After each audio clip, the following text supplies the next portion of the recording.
प्रदर्शन चले उसमें बाबा जी की शहादत हुई और आज अरदास समागम रखा गया। जो बाबा जी का की शहादत हुई है, जो किसान आंदोलन चल रहा है उसके संबंध में हुई है। बाबा जी एक बहुत ही बड़े ब्रह्म ज्ञानी थे, जो कि चारों तरफ की जितनी इलाका है, जो सारे हमारे हरियाणा का तकरीबन इलाका है, सभी जातों के साथ उनका संबंध था। सभी जात के लोग यहाँ आकर उनका दर्शन करते थे, प्रेम करते थे। उनमें ज़्यादातर किसान लोग का संबंध बहुत ज़्यादा था। तो बाबा जी के मन में एक बहुत बड़ी भावना थी कि दुनिया के अंदर जो ज्ञानी आते हैं या ब्रह्म ज्ञानी, उनका काम होता है परोपकार करना।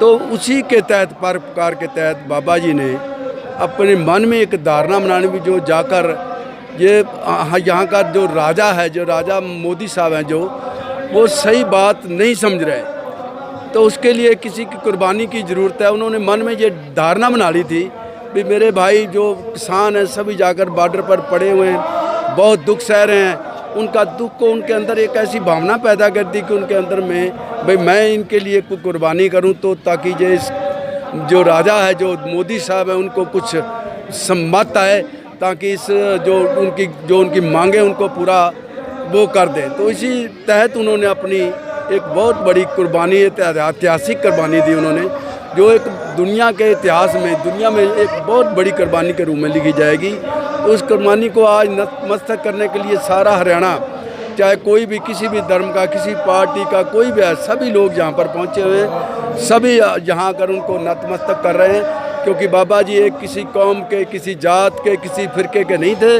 वो सभी के साथ उनका संबंध था। सभी को वो ज्ञान की एक, जो शब्द की एक बहुत बड़ी ज्ञान की भावना से ओत-प्रोत करते थे। आज हमें बहुत दुखी हैं उनके जाने, परंतु हमें एक मान भी है कि उन्होंने एक बहुत बड़ी शहीदी अपनी कौम के लिए, अपने भाई किसान परिवारों के लिए, किसानों के लिए, देश के लिए की है। और हमें ये ज़रूर चाहते हैं कि मोदी जी को समझ आना चाहिए और उसको अपने आप इन जो कानून हैं, जो काले कानून जिनको कहा गया है, उनको वापस ले लेना चाहिए। यही एक बहुत बड़ी श्रद्धांजलि बाबा जी की होगी। इसी से ही सभी का भला है। वाहिगुरू जी का खालसा।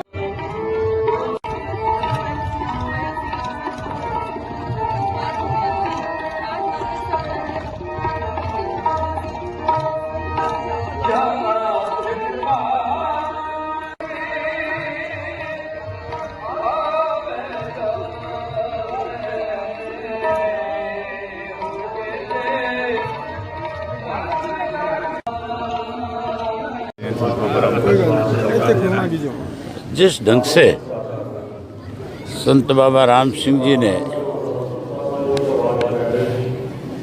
कैसे देश के प्रधानमंत्री को जो निर्णय उन्होंने लिए गए, लोगों की आवाज़ उन तक पहुंचाने के लिए अपने आप को उन्होंने शहादत देने का काम किया।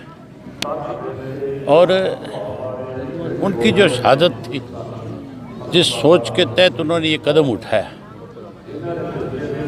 मैं जो समझता हूँ कि उनकी मंशा ये थी कि किसी तरीके से किसान के साथ आज जो केंद्र की सरकार जिस ढंग से उनकी अनदेखी कर रही है, जिस ढंग से उनको ज़मीन से बेदखल करना चाहती है, जिस ढंग से उसको, उसके बच्चों को परिवार से अलग करना चाहती है, उस बात को कैसे ठोस तरीके से देश की सरकार तक पहुंचाया जाए। उन्होंने शहादत देकर के एक मैसेज दिया है कि आप किसी को दबा नहीं सकते, आप किसी के अधिकार पे अपनी मर्जी नहीं चला सकते। हर हालत में आपको ये जो कानून बनाए आपने वापस लेने पड़ेंगे। नहीं अगर लोगे तो फिर अनेक संत बाबा राम सिंह जो है इस धरती पे पैदा हो जाएंगे और जो इस सरकार को सबक सिखाने के लिए इससे भी बड़ी कुर्बानी देने को तैयार हैं। प्रधानमंत्री मन की बात तो आज भी कर रहे हैं और लोग किसानों को कह रहे हैं हमने 6,000 रुपया डाल दिया और इस कार्यक्रम के, और किसान पिछले 1 महीने से लगातार वहाँ पर बैठे हैं। प्रधानमंत्री किसान से 10-10 हज़ार ले ले, ये काले कानून वापस कर ले, वो हमारे से पैसे ले ले, हम अपनी धरती बेच कर दे देंगे। लेकिन जिस ढंग से मर्जी थोपी जा रही है, किसी ने जाकर के थोड़ा ही मांगा था, ये तो मर्जी थोप दी गई। अब बारी बारी सफाई दी जा रही है कि हमने इतना पैसा दे दिया, हमने इतना पैसा दे दिया। आप हमारे से ले लो पैसे, लेकिन इन कानूनों को वापस करो। हरियाणा के मुख्यमंत्री कह रहे हैं कि डंडे के साथ कर रहे हैं, कई तरह की ऐसी तरीके धक्का सही हो रही है, क्या समझते हैं आप सर? हरियाणा प्रदेश के लोगों ने एक फैसला कर लिया कि जिस ढंग से सरकार आज फैसले ले रही है, हम ना केवल इनका कोई अखबार तक विरोध करेंगे, बल्कि अगर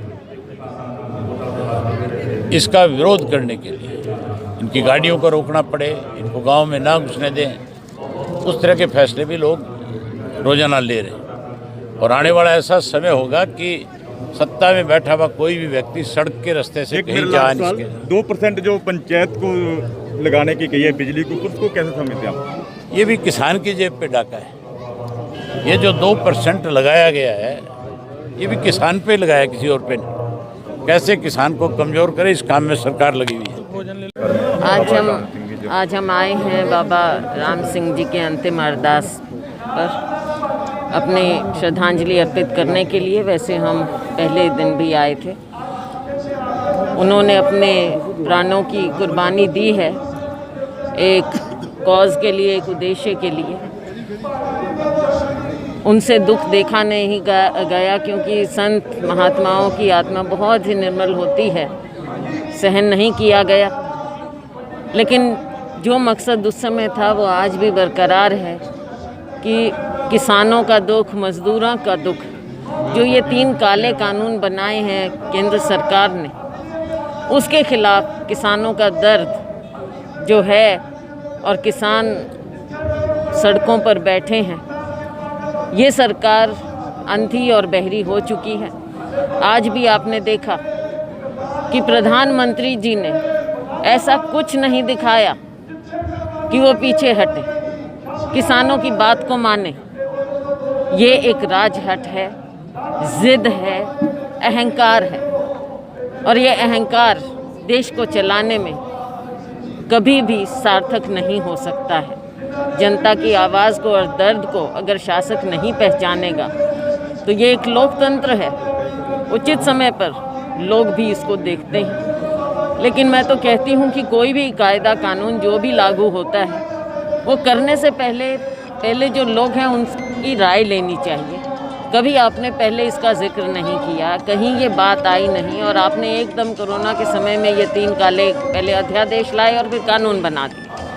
कांग्रेस पार्टी ने इसके खिलाफ आवाज़ उठाई और कल ही राहुल जी के नेतृत्व में 3 मेंबर्स का डेलीगेशन, क्योंकि ज़्यादा लोगों को जाने नहीं दिया, राहुल जी ने 2 करोड़ के करीब हस्ताक्षर महामहिम राष्ट्रपति जी को सौंपे हैं। हम चाहते थे कि कांग्रेस के चंद लोग उनके नेतृत्व में हम पैदल जाते, लेकिन ये जो सरकार है, केंद्र की सरकार, इतनी घटिया सोच रखते हैं ये कि फ़ौरन वहाँ पर हमारे पार्टी ऑफिस के आगे 144 धारा लगाकर कहा कि आप नहीं जा पाएंगे।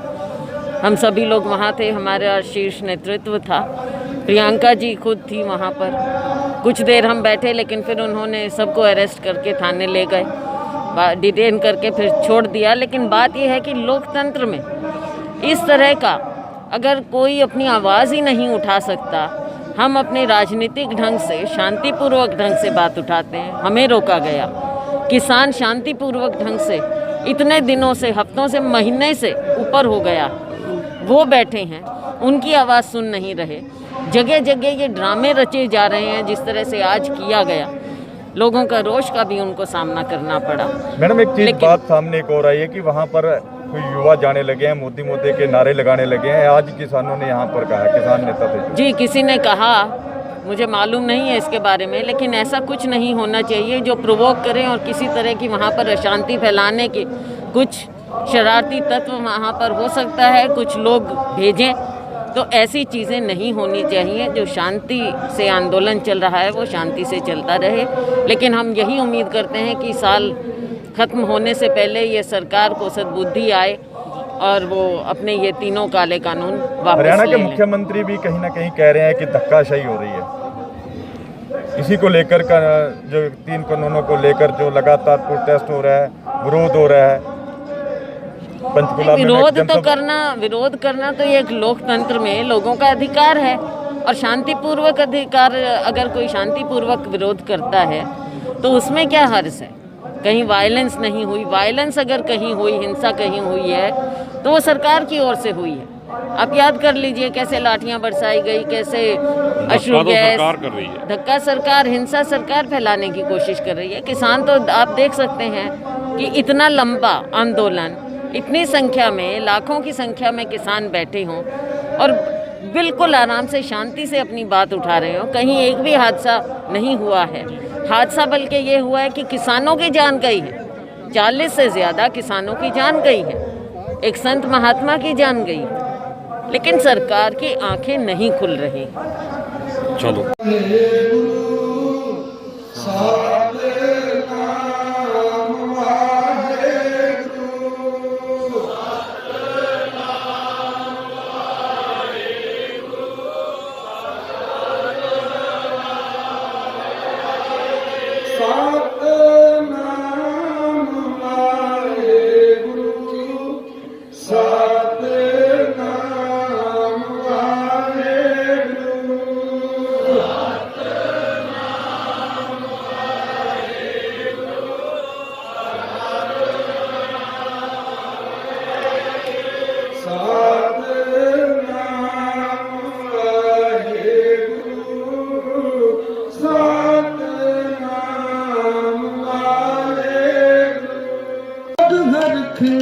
जानियो